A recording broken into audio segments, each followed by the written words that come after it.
to feel severe weather, we can just about absolutely assure you that you soon will. If you're sheltering in place, please make sure that you're in the most secure place possible in your home, some interior space, and then please make it your business to stay there until the danger passes. And because of the possibility that severe winds will damage your home, it is a good idea to have a mattress nearby that you can use to put over yourself and other family members to protect you from any falling debris.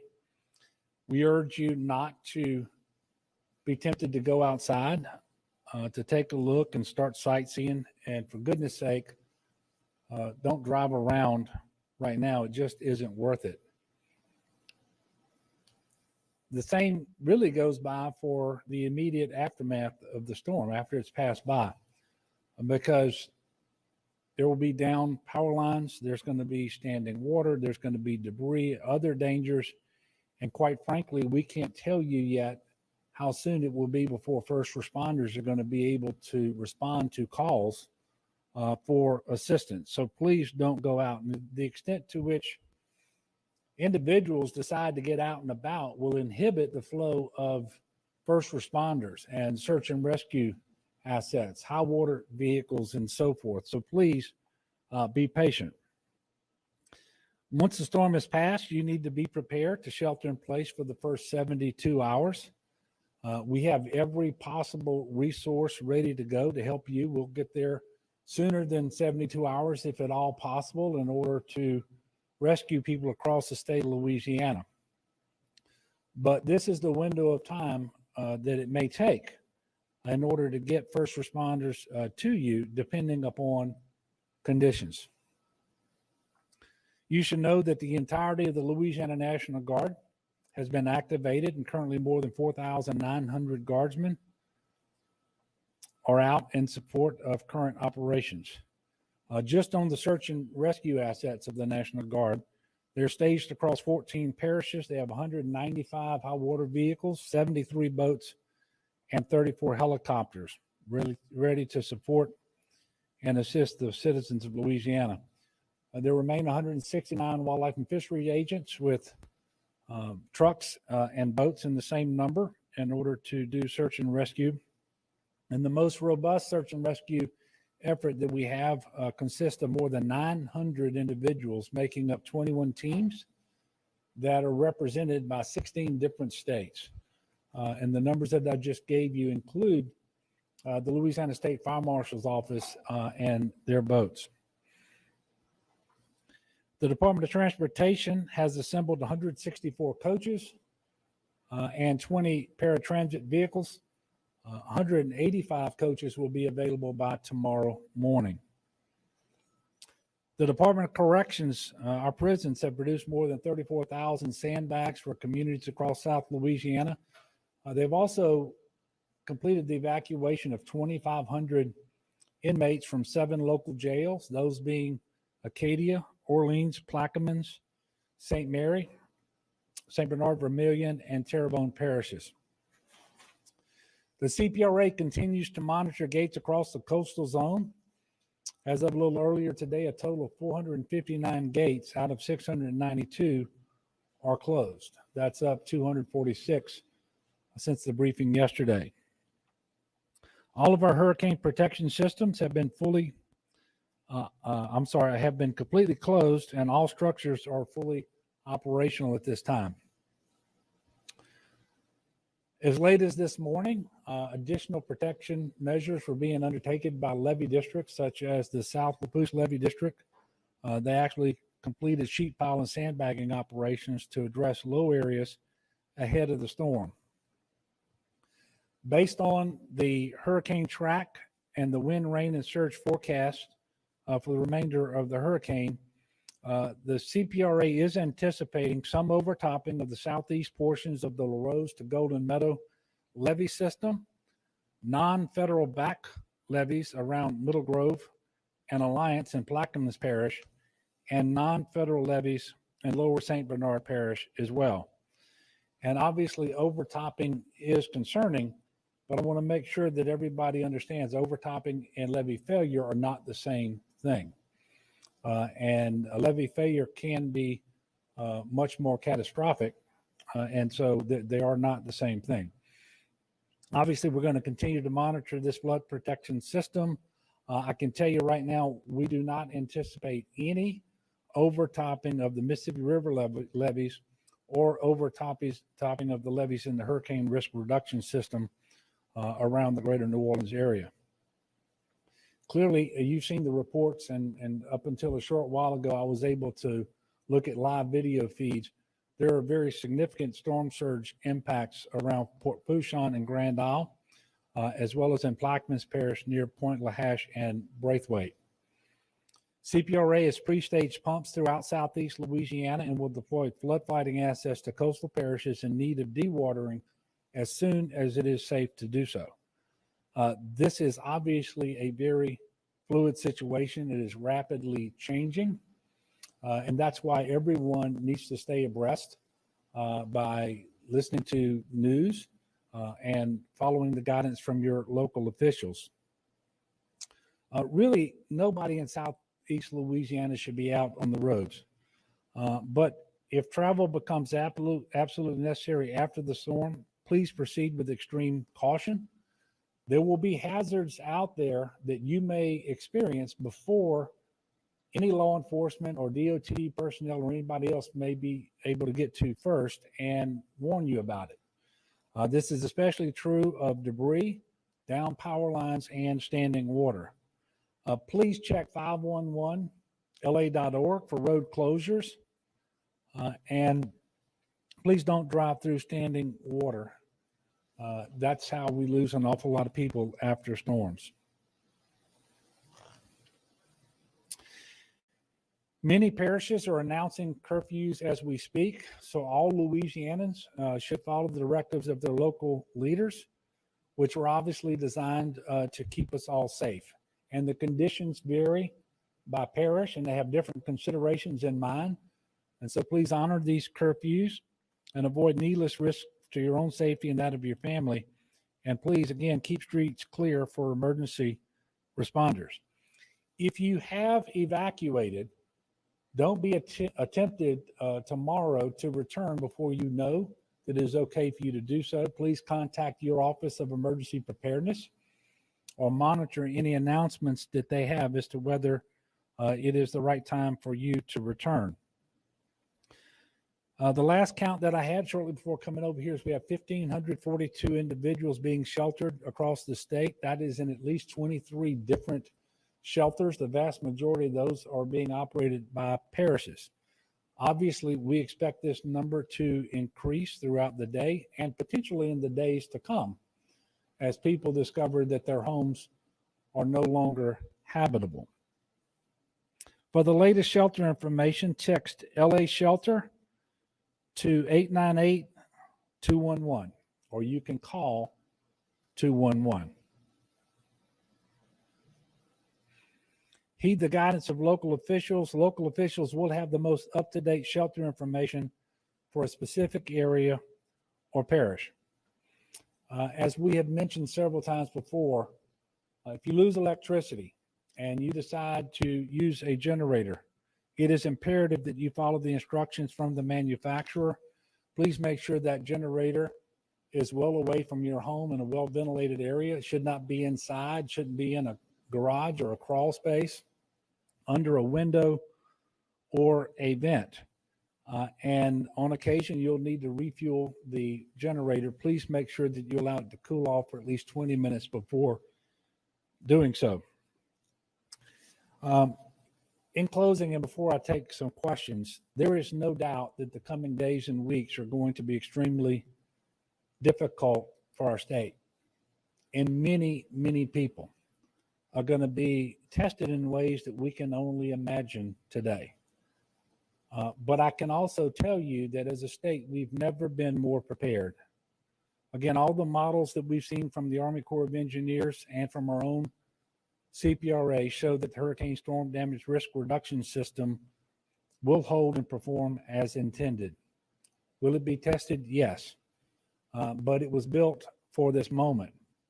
I have a tremendous amount of confidence in the team that we've assembled at the state level, all the local officials and first responders and our federal partners. And by the way, I want to thank FEMA Regional Administrator Tony Robinson from coming out of Texas to embed with us here. And I can tell you that a short while ago, I had a call with Administrator Criswell of FEMA in Washington, and she is very closely watching what's happening here, coordinating with us, and already has various things en route so that we can employ them just as soon as possible, things like generators and so forth. And so I have a tremendous amount of confidence in our team, all the state and local officials and our federal partners. But I want you to know I also have confidence in the people of Louisiana. They always continue to inspire me with their goodness and their decency and their generosity. And I know that they're going to do everything they can to protect themselves and their families and their neighbors, especially those who may have special needs. Maybe they're elderly, so forth. Please make sure that you check on them and stay safe.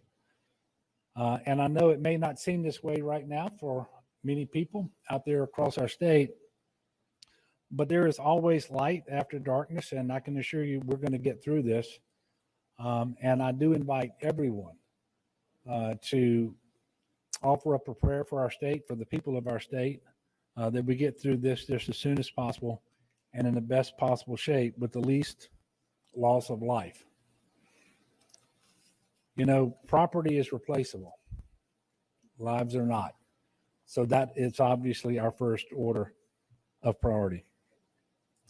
So I'm going to stop there and take a few questions, and please feel free to direct your questions to any of the people that we have assembled here. And depending on what you ask me, I may ask them to come up and answer the question anyway. Yes.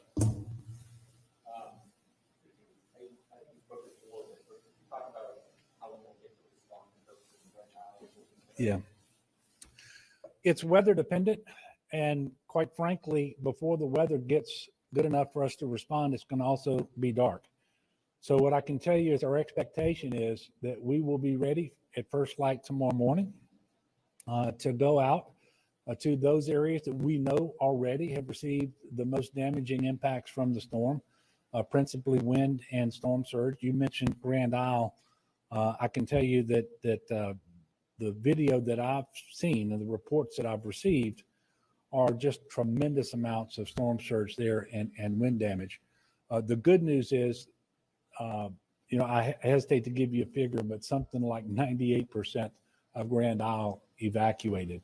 And the people who were there, I believe, stayed back in structures that are specifically designed and built to withstand these types of forces. But I have no doubt we're going to see extreme devastation, Grand Isle and elsewhere. But we will likely be sometime after first light tomorrow morning before we can get up in the air and get vehicles down there. And of course, you know, you got to travel LA1. I don't know if you saw the video, but LA1 was not in good shape in the Leeville area earlier. So we will be working that just as quickly as we possibly can. And in all likelihood, traveling to Grand Isle and elsewhere in that vicinity via helicopter.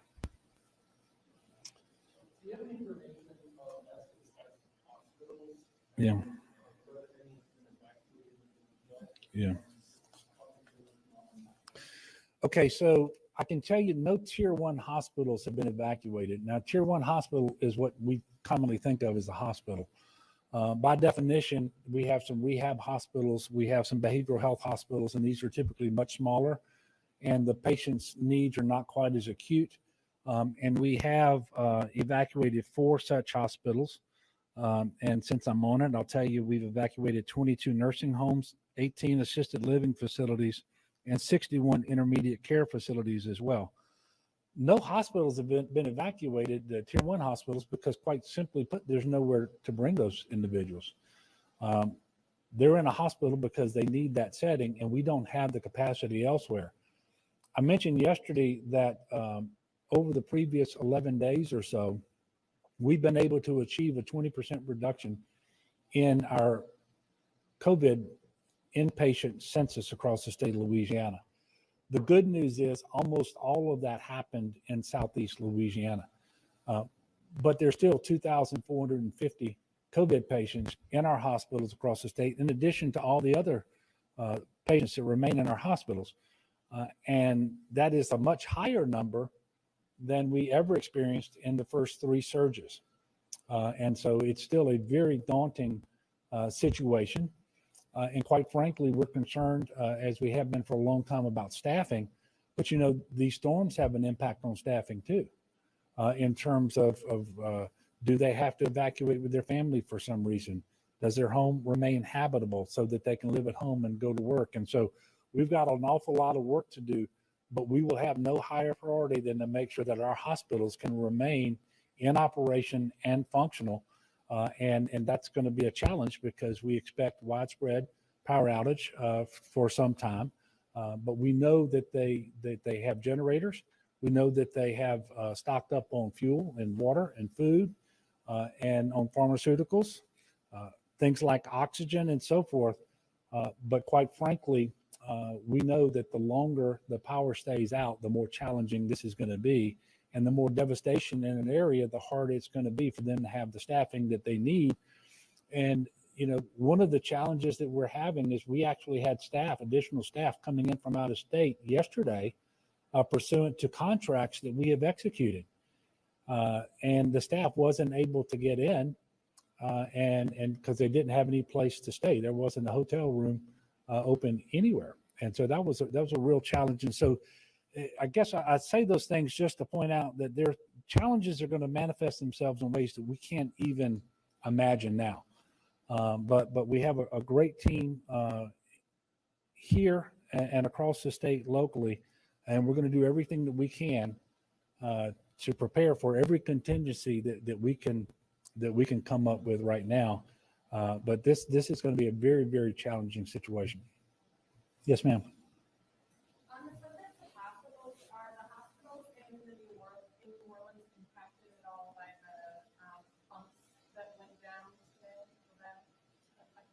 I'm sorry, about the what that went down? Oh, yeah, we have not received any word that any of the hospitals are having any challenges at the moment. And I can tell you, I had a conversation with many of the CEOs of the largest hospitals. They really felt like that they were more prepared than they probably have ever been for a hurricane. But that doesn't mean that they won't have significant challenges. But as I stand here before you, I have not heard that there's any situation with respect to those hospitals because of any pumps or power issues. Can you clarify for the hospital workers that couldn't get in, were they supposed to come because of the hurricane or because No. of COVID?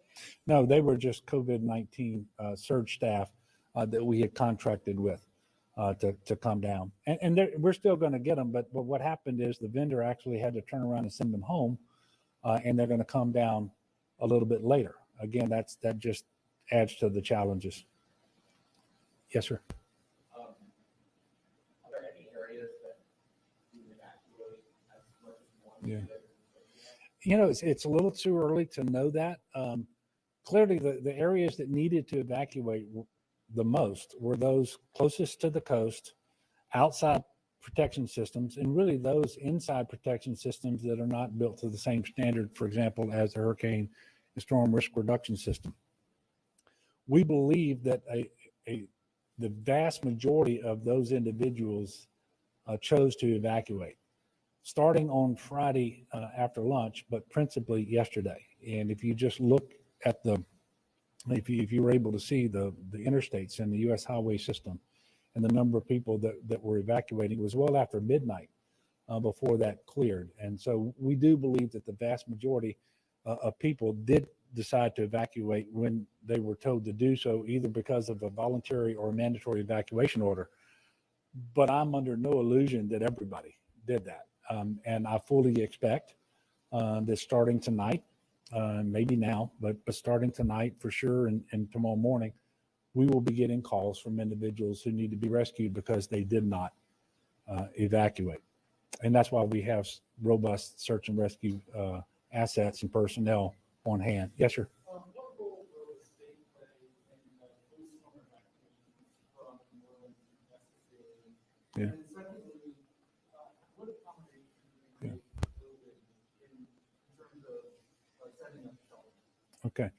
So one of the reasons, and the principal reason we have 185 coach buses available by tomorrow, the vast majority of them are on hand now, is so that we can move people as needed. And so when individuals, and this is not just true for New Orleans, but anywhere in the state of Louisiana, if they cannot stay at home and they don't have a place where they can go with a neighbor or a relative or a friend or whatever, then they're going to need transportation perhaps in order to get to a place where they can stay. It could be a shelter, as you just mentioned. And that's the role of these buses if they don't have the ability to transport themselves. And so we are already coordinating with all of our offices of emergency preparedness, and that includes Orleans Parish, in order to be able to do that. And we have a pretty sophisticated way of doing it. And, you figure out which areas, either because of standing water or a lot of destruction because of the wind and so forth, need to be evacuated. And really you get a great feel for that when you start the search and rescue operations, and you move those people to what we call a lily pad. And you can do that from the high water vehicles or from the boats and so forth. From there, you move them by bus, and you're going to move them. We can't identify those places today. I mean, we've got them set up and organized, but where you go to will depend on where you're moving from. And we're going to have these buses available in order to do that. Now, with respect to COVID-19, it presents special challenges at our shelters. And I've mentioned this before. You don't want to conduct sheltering in large open rooms any more than is absolutely necessary because of the transmission of COVID. This is especially true now because 100% of the cases of COVID in Louisiana are attributable to the Delta variant, which is highly transmissible. And we know that. We've been dealing with this variant now for many, many weeks. And so we will do more at the shelters in terms of cleaning. Mask usage is obviously it's subject to the statewide mask mandate, and it will be strictly enforced. We're going to have more distance between family groups. Now, the challenge there is that greatly reduces the capacity in your shelters. And then we will move to non-congregant sheltering just as quickly as we are able to do so. And principally there, what we're talking about are hotels.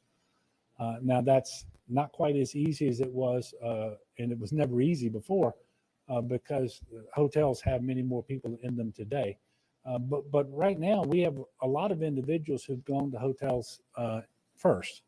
And then hopefully they're going to have homes that they can go home to tomorrow. And if they don't, then we're going to start sheltering them. And those individuals who have to be moved out of their homes, we will start sheltering them as well.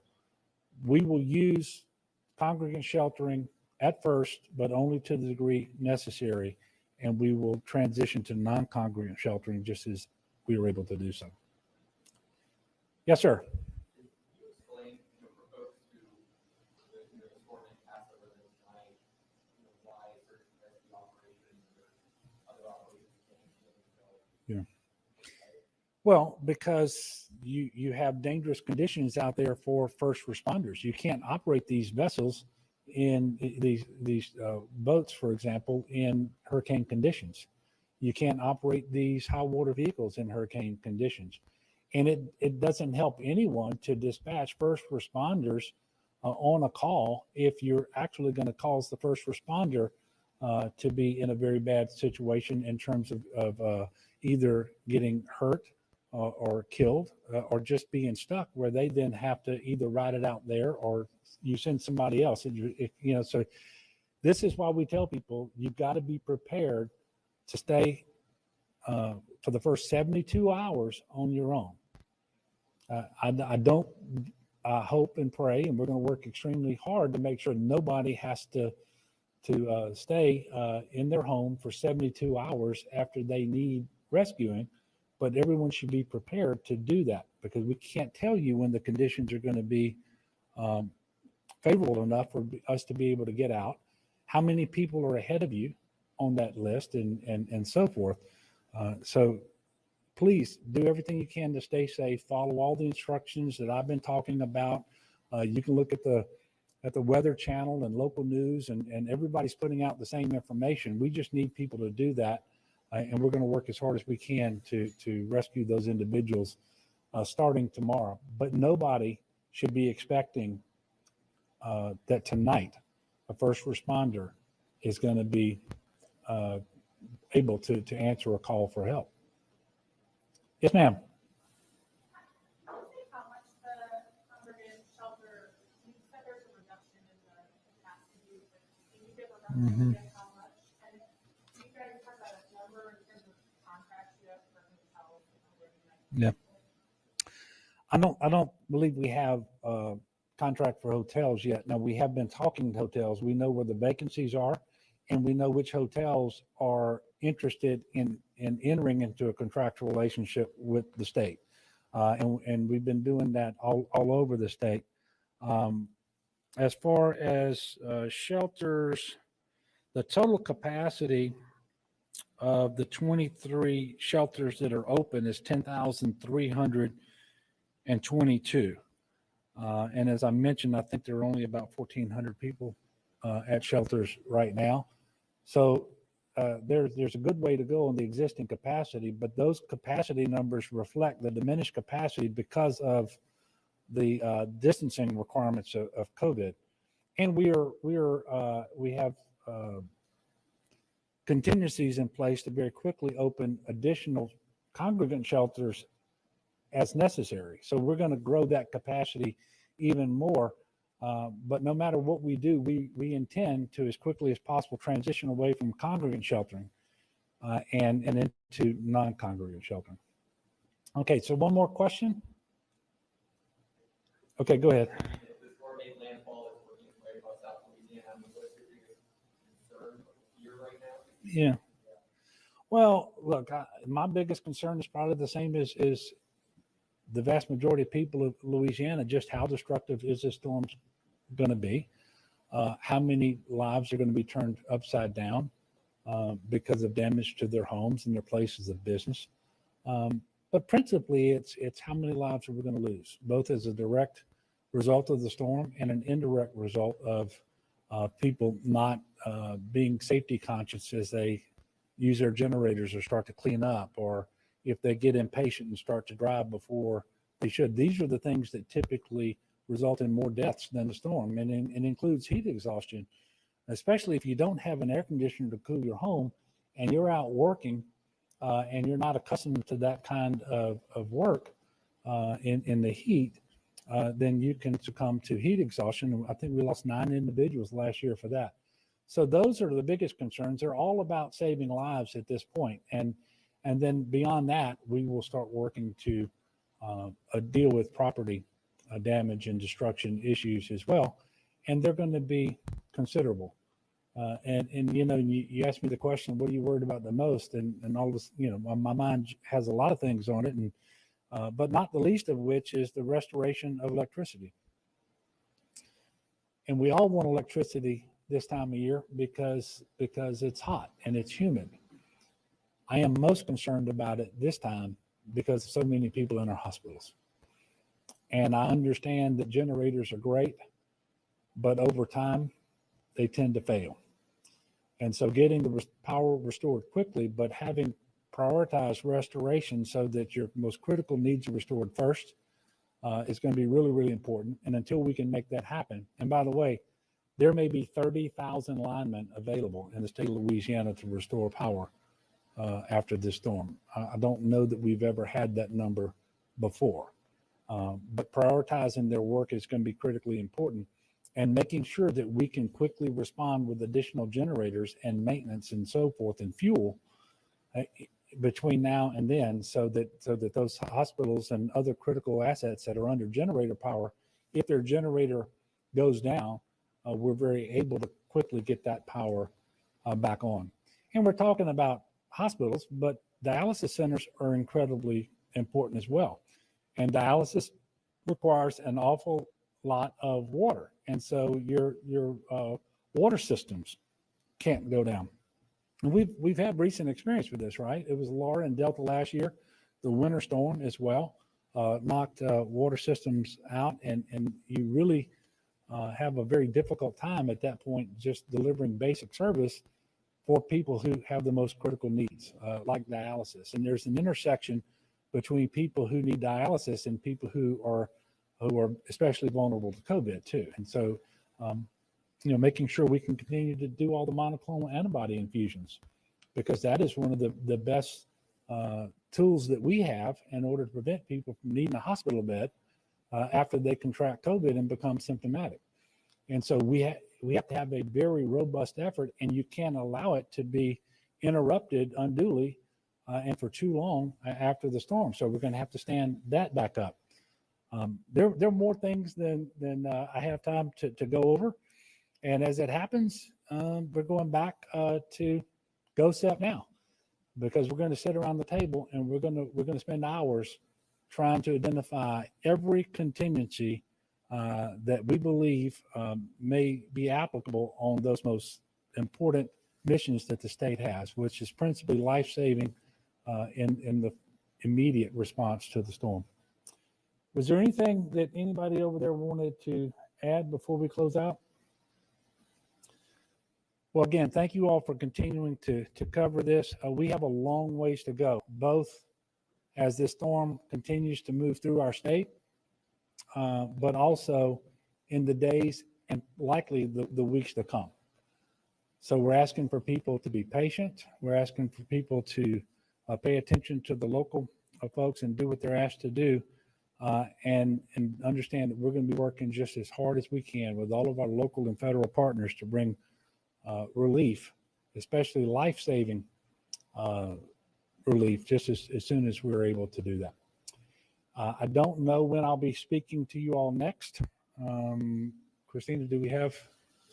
Okay, we will let you know. And tomorrow, I'm hoping that we can get up in the air and go travel around, visit with people, and get our eyes on exactly what the damage is. And that's one of the reasons we're not going to schedule a press briefing tomorrow, but we may likely have one. But you'll be told what time and the location of that later. So thank you. Let's continue to